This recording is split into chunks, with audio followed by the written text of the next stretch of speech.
پوری دنیا کے شیعوں کو میرا چیلنج ہے، اگر وہ یہ ثابت کریں کہ ہم امام حسین کے قاتل نہیں ہیں تو فقیر 1,00,000 روپے انعام بھی دے گا اور آئندہ سے تقریر بھی چھوڑے گا۔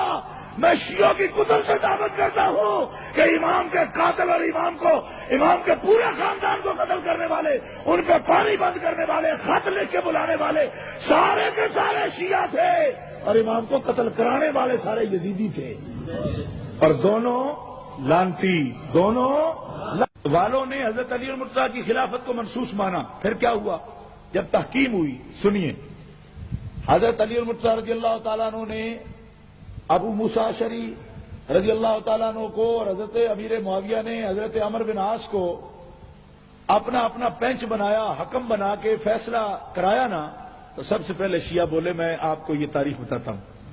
انہوں نے کہا علی تم نے فیصلہ کروانا ہے؟ انہوں نے کہا جی کروانا ہے، میں نے وہ مقرر کر دی۔ انہوں نے کہا تم کافر ہو گئے۔ حضرت علی کو کہا تم کافر ہو گئے۔ کہا کیوں؟ اس لیے کہ جب تمہاری خلافت کا فیصلہ اللہ کر چکا تم بندوں سے کیوں کروا رہے؟ یہ شیعوں نے کہا حضرت علی سے، حضرت علی المرتضیٰ سے کہا۔ ہم نے کہا یہ ہوتی ہے بیماری، سرکار نے سچ فرمایا تھا امتم وسطا، نہ حد سے بڑھ کر کسی کو مانو نہ اس کی حد سے اسے گھٹاؤ۔ تم نے ان کی خلافت کو اللہ کا فیصلہ مانا، پھر خود ہی تم نے کافر بھی کہا۔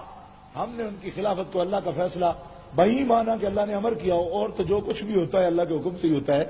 مطلب یہ ہے کہ ہم نے ان کی خلافت کو نہ منسوخ مانا اور نہ کافر میں کہا، ہم نے ان کو شہنشاہ ولایت کہا، عشرہ مبشرہ میں سے جنتی کہا، جنت کا مالک کہا، ہم نے اخی رسول بھی مانا، ہم نے سب عظمتیں مانی، لیکن چونکہ ہم اہل سنت ہیں وہ نہیں کہا جو اللہ اور اللہ کے رسول نے نہیں کہا، ہم نے وہ اپنی طرف سے نہیں بول لیا۔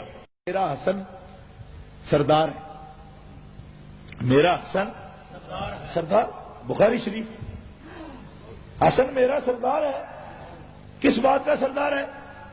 فرمایا لعل اللہ ان یصلح بہ بین فئتین عظیمتین من المسلمین، جب مسلمانوں کے درمیان، دو مسلمان جماعتوں کے درمیان خون کی ندیاں بہہ جائیں گی تو میرے حسن سردار ہے، اس کو رب نے یہ حوصلہ دیا ہے کہ یہ خون کی ندیاں بہہ چکی ہوں گی لیکن یہ درمیان میں کھڑا ہو کر دونوں کناروں کو ملا دے گا، یہ صلح کرا دے گا، اس بات کا سردار ہے۔ اسی کی سزا ملی امام حسن کو، کیا؟ شیعوں نے کہا اچھا تو صلح کرتا ہے معاویہ سے، ہم تیرا نام ہی نہیں لیں گے، ہم تیرا نام نہیں لیں گے، اور انہوں نے چھوڑ دیا۔ اور صرف اس بات پہ چھوڑا نہ، کتنی سزا دی۔ ملا باقر مجلسی، چلاؤ العیون، شیعہ حضرات کا مجتہد، 600 کتابوں کا مصنف ملا باقر مجلسی اپنی کتاب جلاؤ العیون میں لکھتا ہے کہ جب حضرت امام حسن نے صلح کی حضرت معاویہ کے ساتھ، او سخنا معلومی شود کہ با معاویہ صلح کند و خلافت را بہو گزارد، بس ہما برخاستن و گفتن او مثل پدرش کافر شد، خیمہ حضرت را ریختن، اسباب حضرت را غارت کردن، حتی مسلح حضرت را زیر پایش کشیدن۔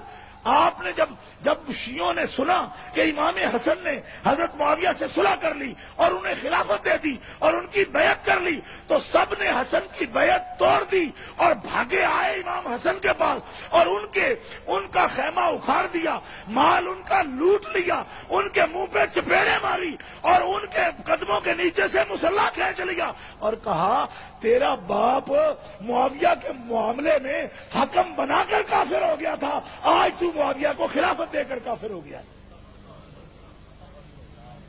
حوالہ یہ اگر مولا باقر مجلسی کا نہ نکال کے تو جلاؤ العیون سے، جو چور کی سزا میری سزا۔ کچھ معلوم ہوا امام حسن سے کیا ویر ہے ان کو؟ خاموش ہو گئے ہو بالکل ہی ایسے یار۔